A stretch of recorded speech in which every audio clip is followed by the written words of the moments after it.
খেলা এবার পুরো ঘুরে গেছে।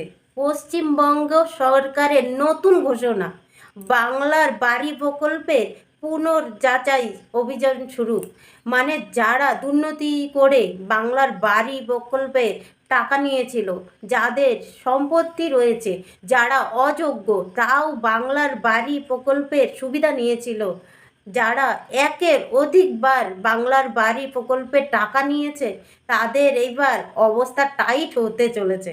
এইবার সমস্ত জেলায় জেলায় প্রত্যেকটা অঞ্চলে অঞ্চলে ভেরিফিকেশন করা হবে, পুরো হিস্ট্রি চেক করা হবে, কে যোগ্য আর কে অযোগ্য, কে অযোগ্য হয়েও ওই বাংলার বাড়ি প্রকল্পের সুবিধা নিয়েছিল, কার একাধিক সম্পত্তি থাকার পরেও বাংলার বাড়ি প্রকল্পের সুবিধা নিয়েছিল, কে একের অধিকবার বাংলার বাড়ি প্রকল্পের সুবিধা নিয়েছিল।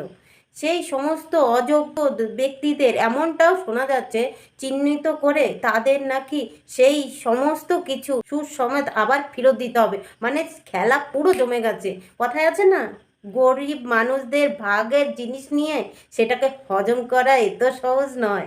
বিষয়টা ঠিক সেই রকম। এবার দেখা যাক আগে আগে কি হয়।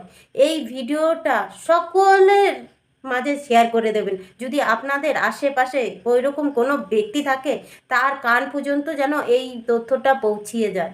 এইটুকুই বলার ছিল। জয় শ্রীরাম।